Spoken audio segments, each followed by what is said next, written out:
Hey there, Agile Adventurer. Just a quick question. What if, for the price of a fancy coffee or half a pizza, you could unlock over 700 hours of the best Agile content on the planet? That's audio, video, e-courses, books, presentations, all that you can think of. But you can also join live calls with world-class practitioners and hang out in a flame war-free and AI slop-clean Slack with the sharpest minds in the game. Oh, and yes, you get direct access to me, Vasco, your Scrum Master Toolbox podcast. No, this is not a drill. It's the Scrum Master Toolbox membership.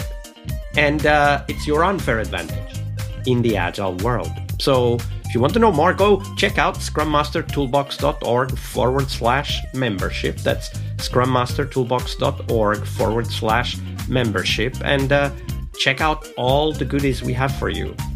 Do it now. But if you're not doing it now, let's listen to the podcast. Hello, everybody. Welcome to our Success Thursday, the big question of the week, this week with Mohini Kissoon. Hey, Mohini, welcome back. Thank you, Vasco. So Thursday is Success Thursday, where we explore what success means for Scrum Masters, which is very much in line with what we discussed yesterday. So I invite everybody to go and listen to the Wednesday episode because it's very relevant to the success question as well. But before we dive into that, share with us, Mohini, what is your favorite Agile retrospective format and why? I must say it's the timeline. So I find myself returning to it more than any other, especially when a team has been going through something very complex, a difficult sprint, a major release, or I'm just running a retro, a quarterly one with a working group. So having the timeline that really helps the people to get that time to reflect what has happened during the last however period, rather than simply jumping into, okay, so what do we change next? So how it works usually, if I'm facilitating in a room, I will just draw a line on the whiteboard and invite people to, with sticky notes, to mention what were some of the key things that really stood out for them during that period. And then if it's virtual, so I use a whiteboard. So those moments that they want to call out could be good, could be bad, confusing or stressful, but anything that stood out for them, whatever they felt significant. And we do that silently at first, so everyone had the space to think on their own without being influenced. Then we walk through the timeline together. Chronologically, and people share their stories behind their notes as well. And what makes this format powerful is that it creates that shared understanding before asking for solutions. And we also see each other's different perspective for the same event. Maybe they didn't realize that others had experienced this a different way. So it's good to see those patterns emerging that nobody saw on their own. So for me, the time also slows the team down to just allow enough time to process everything that has happened. Because sometimes we are in our day-to-day job, things are happening very quickly, and it's only when we stop and reflect and then see how much we have achieved over the past few, however period, then we realize how much we have done. And because we tend to sometimes focus on the negative without really seeing like we have achieved so much during that time. So, yeah. Yeah, absolutely. And I think that ability to kind of stop and look back, it brings that shared understanding, which I totally agree. But it also gives us the opportunity to kind of recognize what we have done, right? Like so often we're so busy with the work that is right there in front of us that we forget to sit down and actually feel the success of the work that we have done in the past, right? And I think that the timeline retrospective really helps to also open that conversation, right? Like feeling the success of the work that we've done together. I really like that. Yeah. So there's also one more aspect. Sorry if I may.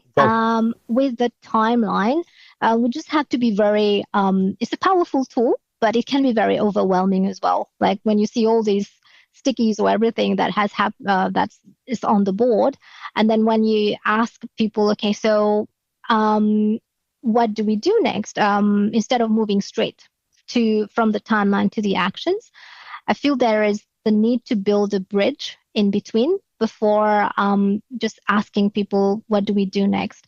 And that bridge is in terms of getting them to have a look at the board and try to identify patterns, and then to vote for the ones that they would like to discuss and elaborate more on.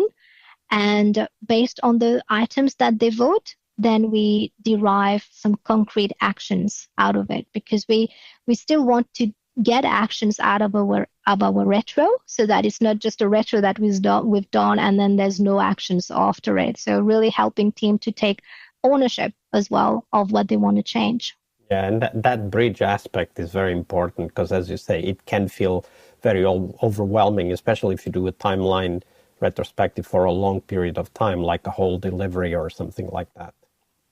Yeah, definitely. But talking about success, we should focus on the success of Scrum Masters. We kind of touched on the topic yesterday on the coaching episode, but now we would like to focus on how you define success for yourself, Mohini, as a Scrum Master.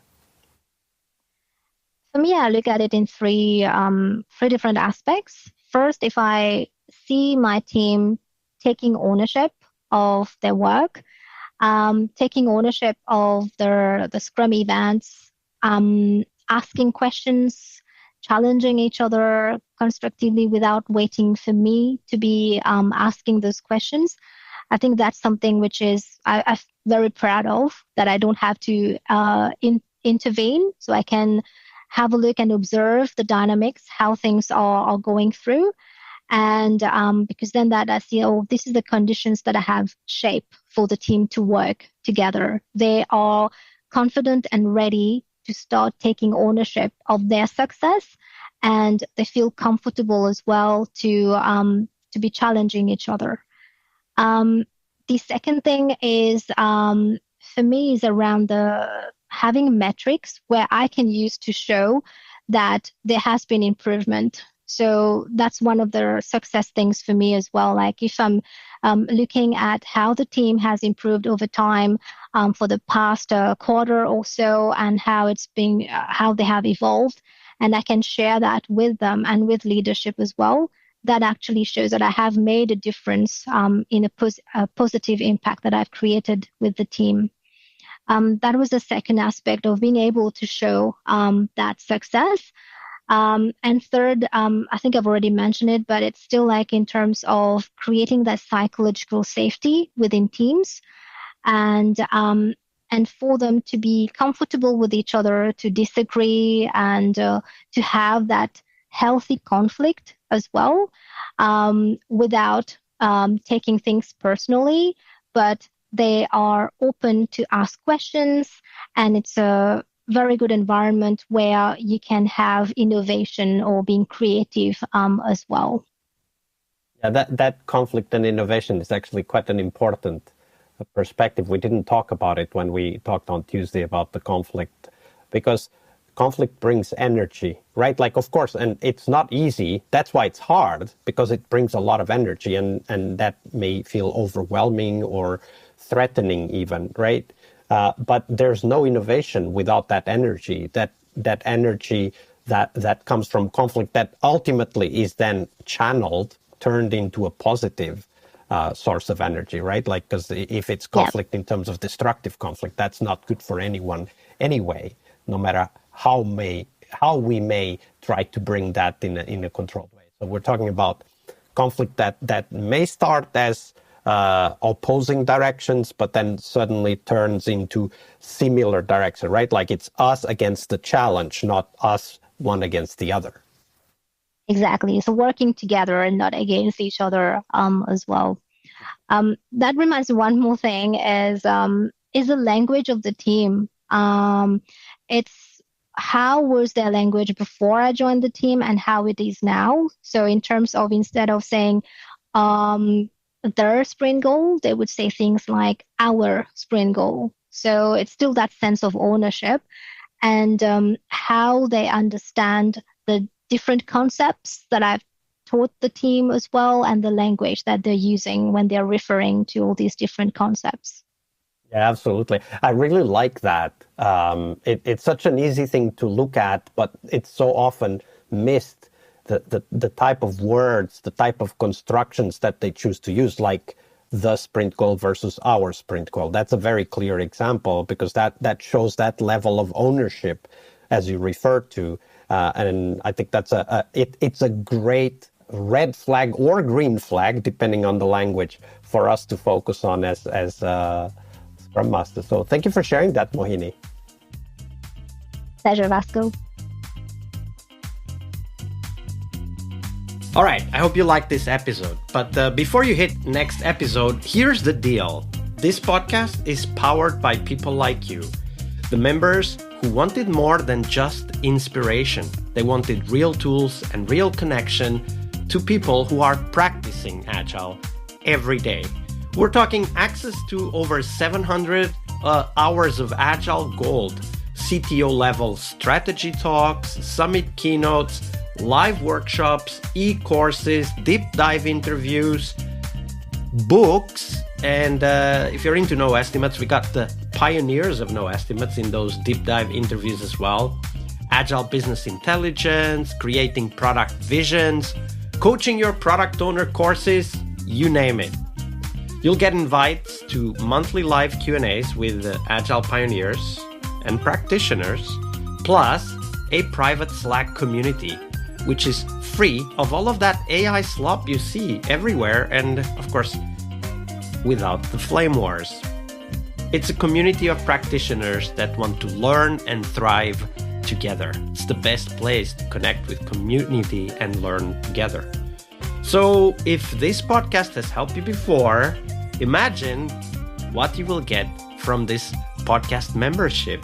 So head on over to scrummastertoolbox.org/membership and join the community that's shaping the future of Agile. And we have so much for you. So check out all the details at scrummastertoolbox.org/membership, because listening is great, it's important, but doing it together, that's next level. I'll see you in the community Slack. We really hope you liked our show. And if you did, why not rate this podcast on Stitcher or iTunes? Share this podcast and let other Scrum Masters know about this valuable resource for their work. Remember that sharing is caring.